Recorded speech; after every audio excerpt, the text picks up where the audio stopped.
دریا بالکل خاموش نظر آتا تھا، جیسے ہر سو اداسی اور مایوسی چھائی ہوئی ہو۔ وہ شادی کے لیے راضی نہیں تھا، پر اسے واپس آنا پڑا تھا کیونکہ وہ 30 سال کا ہونے لگا تھا اور خود کی سزا اپنے بھائی کو نہیں دینا چاہتا تھا۔ اس لیے وہ اس کی شادی کے لیے آ گیا۔ اسے ہر حال میں روحان کی شادی کروانی تھی، جو ضد لگائے بیٹھا تھا کہ اس کی اور اپنی شادی اکٹھے کرے گا ورنہ برا ہو جائے گا۔ رات دھیرے دھیرے سرکتی گئی اور وہ اسی پوزیشن میں بیٹھا تصویر کو دیکھے جا رہا تھا۔ وہ کچھ خفا تھا خود سے اور کچھ ناراض تھا اس سے۔ وہ کچھ اداس سا تھا اپنی قسمت پر اور کچھ شکوہ کنا تھا اس کی بے یقینی پر۔ کیا وہ ابھی تک گھر واپس نہیں آیا؟ روحان کو تشویش ہوئی، اس لیے کبھی فکر مندی سے ماں کو دیکھتا اور کبھی بہن کو۔ ظاہر ہے وہ اس کا غصہ وہاں نکال سکتا تھا۔ کہا بھی تھا گھر سے زیادہ دیر باہر مت رہنا۔ علیزہ کی برتھ ڈے پارٹی اچھی چل رہی تھی، وہ وہاں موجود تھا پر جلدی آ گیا تھا۔ مجھے کال کر کے ہی بتا دیا ہوتا آپ لوگوں نے۔ وہ ناراض لگ رہا تھا۔ بھائی ہمیں لگا آپ لوگ اکٹھے گئے ہیں تو اکٹھے ہی آئیں گے۔ مناہل نے صفائی پیش کی۔ فکر تو اسے بھی ہو رہی تھی، لیکن اس کا بھائی چھوٹا بچہ تو نہیں تھا جس کے لیے اس قدر فکر مند ہو رہے تھے۔ اسے معلوم تھا وہ جہاں بھی ہوگا ٹھیک ہوگا۔ جانتی تو ہو اسے، عام انسانوں جیسا رویہ رکھنا اس کی شان کے خلاف ہے۔ اس نے فون نکالا تاکہ اسے کال کر سکیں۔ میرا بیٹا سب سے خاص ہے، وہ عام انسان نہیں ہے۔ حدیقہ بیگم نے بڑے مان سے اپنے لاڈلے بیٹے کی طرفداری کی۔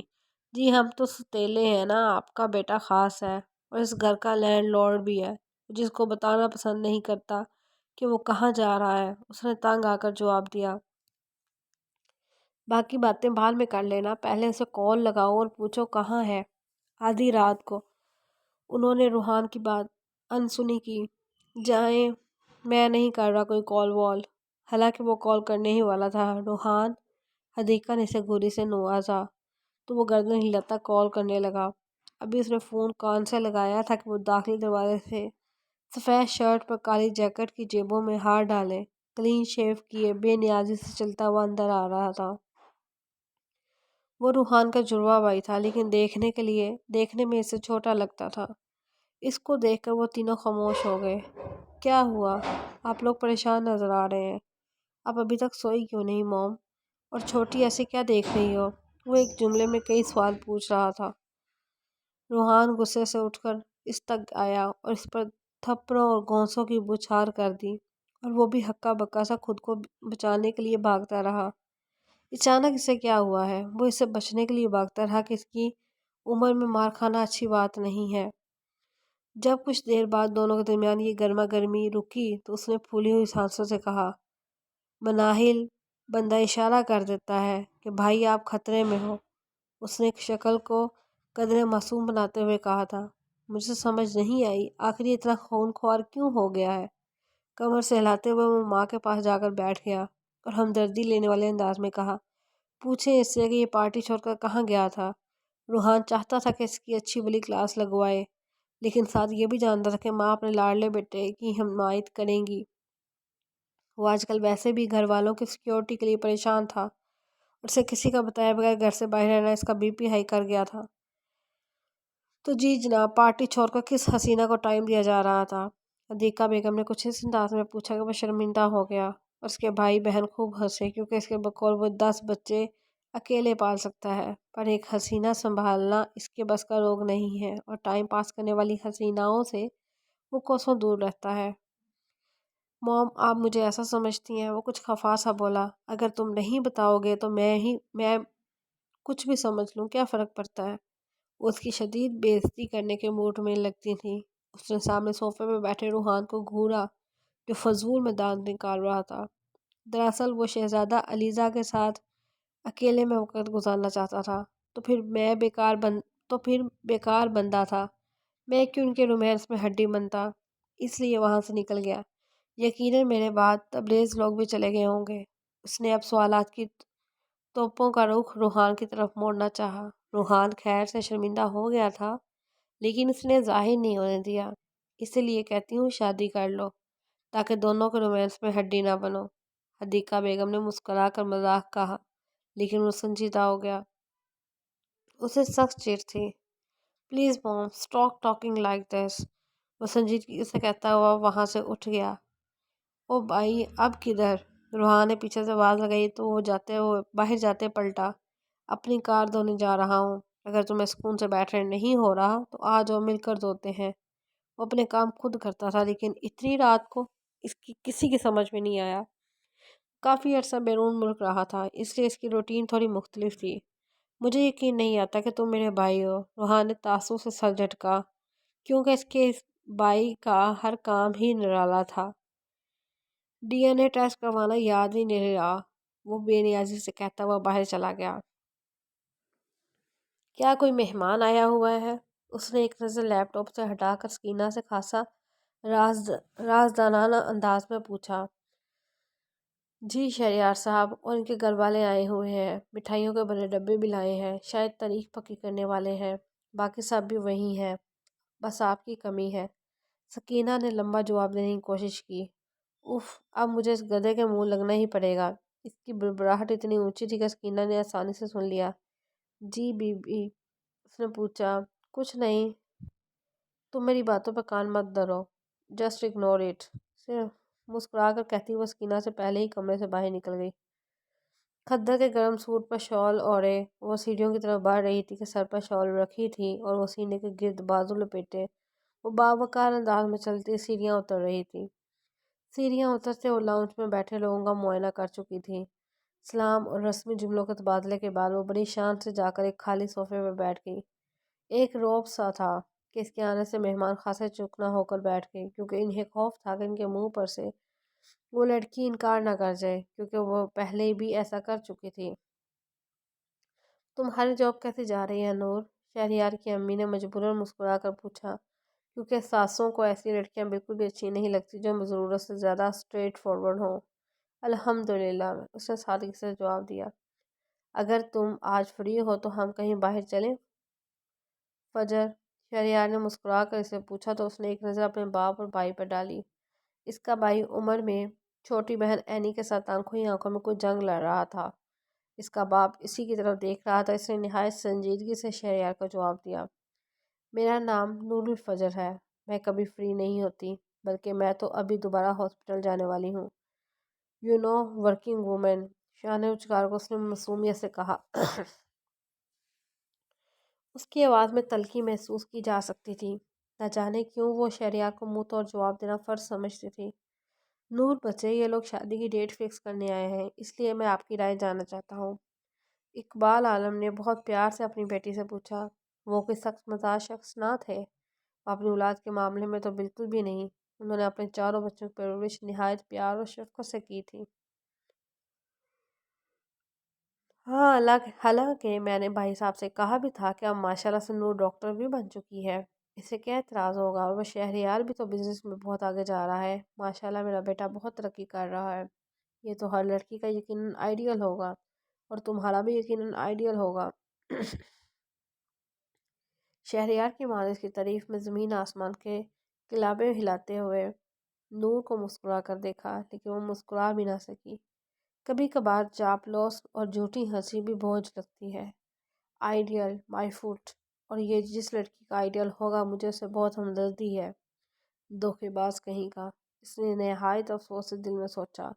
بابا میں ابھی واپس آئی ہوں، کچھ دن آزادی کا گزارنا چاہتی ہوں۔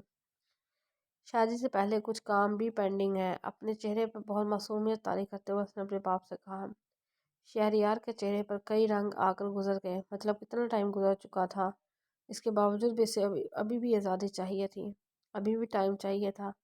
شادی نہیں کر رہے ہیں ہم، صرف نکاح کریں گے، رخصتی جب تم چاہو تب کریں گے۔ شہریار کو انکار کی توقع بالکل بھی نہ تھی، اس لیے فوراً بولا۔ کیوں، تم بوڑھے ہوتے جا رہے ہو جو تھوڑا سا انتظار نہیں کر سکتے؟ اس نے نہایت معصومیت سے سوال کیا۔ اس کی بات پر جہاں شہریار شرمندہ ہوا اور وہیں اینی کا قہقہ نکل گیا۔ سلمیٰ بیگم کے گھوری ڈالنے پہ وہ اٹھ کر وہاں سے چلی گئی۔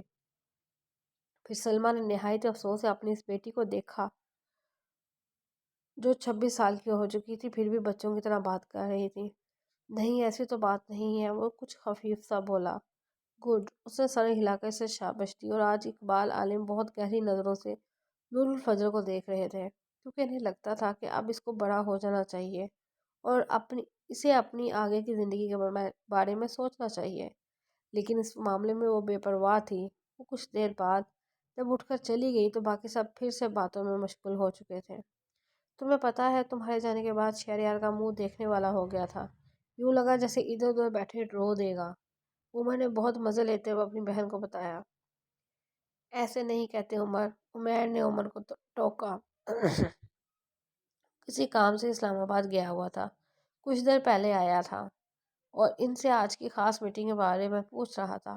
ویسے بہت اچھا کیا تم نے نور کہ اسے اس کی اوقات یاد دلا دی، مجھے تو ویسے بھی اچھا نہیں لگتا۔ عمر نے عمیر کی بات کو انسنا کر کے پھر نور کو شاباش دی، حالانکہ اس نے کوئی پہاڑ سر کرنے جیسا کام نہیں کیا تھا۔ ان دونوں کی باتوں پر عمیر صرف نفی میں سر ہلا کر رہ گیا۔ اور نہیں تو میرا سر فخر سے بلند ہو گیا، اینی نے کہا اپنی ہنسی روکنے کے کافی دیر بعد۔ وہ دوبارہ مہمانوں میں جا کے بیٹھی تھی۔ ہاں، سر فخر سے بلند تو ہونا ہی تھا، آخر بہن کس کی ہے؟ عمر نے پھر سے کہا۔ عمر بن اقبال عالم کی۔ نور نے بھی ہنستے ہوئے ان دونوں کا ساتھ دیا۔ عمیر نے نور الفجر کو ایسے دیکھا جیسے کہہ رہا ہو کہ نور تم بھی کیا چل رہا ہے؟ بچوں بڑے کہکے لگائے جا رہے ہیں۔ اقبال عالم دروازہ نوک کر کے اندر چلے آئے۔ وہ سب اس وقت فجر کے کمرے میں ڈیرا ڈالے ہوئے تھے۔ اقبال عالم کے اندر آنے پر سب نے ان کے بیٹھنے کے لیے جگہ بنائی۔ ہم لوگ ویسے ہی گپ شپ لگا رہے تھے، بیٹھے آپ بھی انجوائے کریں۔ عمیر نے کہا جب سے میری بیٹی واپس آئی ہے تم لوگوں نے سونے کی روٹین کیوں بدل لی ہے؟ وہ ان تینوں سے پوچھ رہے تھے جو نور الفجر کے واپس آنے کے بعد رات کو بہت دیر سے سوتے تھے۔ ویسے تو ہادیہ بھی ان کے ساتھ ہی ہوتی تھی ہر رات کو، لیکن آج وہ اپنے میکے چلی گئی تھی۔ بابا، ڈاکٹر صاحبہ رات کو ہی ایزی ہوتی ہیں تو ہمیں ان سے بات کرنے کا بہت اشتیاق ہوتا ہے، اس لیے ہم رات کو دیر سے سوتے ہیں، پر صبح تو ٹائم پر ہی اٹھتے ہیں۔ عمر نے بھی لمبی وجہ پیش کی تھی۔ نور نے آئیبرو اچکا کر داد دینے والے انداز میں عمر کو دیکھا۔ اس کی بات سن کر اقبال علی مسکرائے تو تب سب مسکرانے لگے، کیونکہ باپ کے چہرے پہ پھیلی خوشی اور پرسکون مسکراہٹ اولاد کو بہت حوصلہ اور ہمت دیتی ہے۔ ہماری نور بڑی بھی تو ہو گئی۔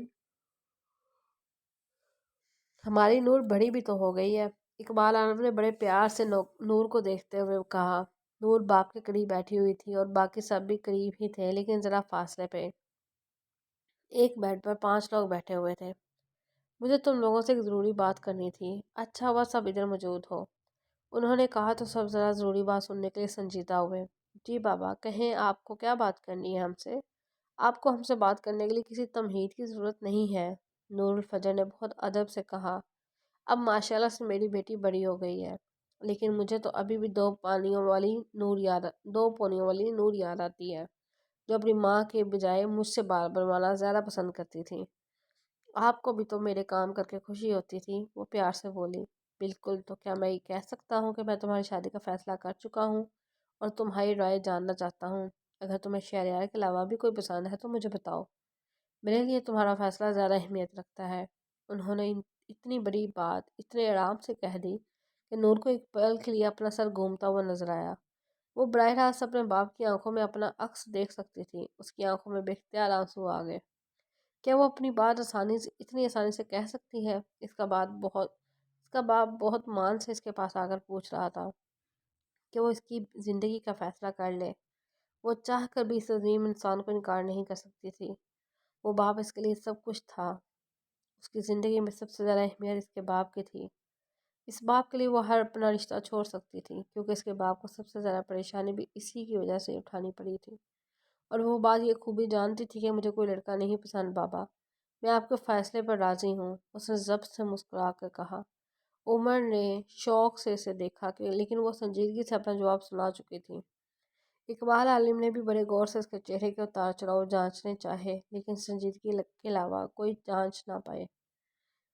نور الفجر اتنی اچھی مسلمان نہیں تھی کہ اسے اپنی 26 سالہ زندگی میں کوئی پسند نہ آیا ہو۔ وہ اپنے باپ کے گلے لگ کر رونا شروع ہو گئی۔ وہ 1 مہینہ پہلے واپس آئی تھی اور دوسری مرتبہ روئی تھی، ایک مرتبہ جب وہ واپس آ کر ان سب سے ملی تھی اور ایک مرتبہ جب وہ آپ کو زندگی کے ہر فیصلے کا حق دے رہی تھی۔ اس کی نظروں میں، اس کے تصور میں، اس کے خیالات میں اس وقت صرف ایک ہی شخص کا چہرہ تھا، اور وہ تھا محمد ایان اسکندر کا چہرہ۔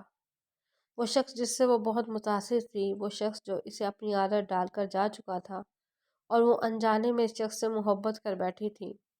اب ہر حالت میں بھولنا تھا، سب کچھ بھولنا تھا، اور ہر حالت میں بھولنا تھا، اور ہاں وہ سب بھول جائے گی۔ روتے ہوئے اپنے کمرے سے باہر نکل گئی۔ اچانک کمرے میں گھٹن سی ہونے لگی تھی۔ وہ بھی ایک آپریشن سے فارغ ہو کر اپنے آفس کی طرف جا رہی تھی، جیسے سامنے سے شہریار آتا دکھائی دیا۔ اس نے بہت ضبط سے خود کو کچھ برا کہنے سے روکا، اور وہ اس شخص کے لیے رات کو اپنے باپ کے سامنے حامی تو بھر چکی تھی، لیکن وہ شخص اسے ایک آنکھ نہ پاتا تھا۔ ہائے نور، کیسی ہو؟ وہ اسے دیکھ چکا تھا، اس لیے اس کے سامنے آ کر کھڑا ہو گیا اور اسے پوچھنے لگا۔ نور نے اوور آل کے کوٹ کی جیب میں ہاتھ ڈالے اور قدرے سختی سے پوچھا، کوئی کام تھا؟ ہاں، ایک ضروری بات کرنی تھی، وہ اسی طرح مسکرا کر بولا۔ اس کی مسکراہٹ سے نور الفجر کو نفرت تھی۔ کمینہ، اس نے دل میں اسے گالی بھی دی۔ اسپیک اپ، اس میں مصروف نظر آنے کی کوشش کی۔ نور، میں سسٹر، روم نمبر 78 کے پیشنٹ کی فائل میرے ٹیبل پر رکھ جائیے گا، قریب سے گزرتی نرس سے اس نے کہا، اور پھر شہریار کی طرف متوجہ ہوئی۔ جو بات ہے جلدی بولو، مجھے اور بھی کام ہے۔ تم سے صرف معافی مانگنا چاہتا ہوں ان تمام غلطیوں کی جو میں نے ساؤتھ کوریا میں کی۔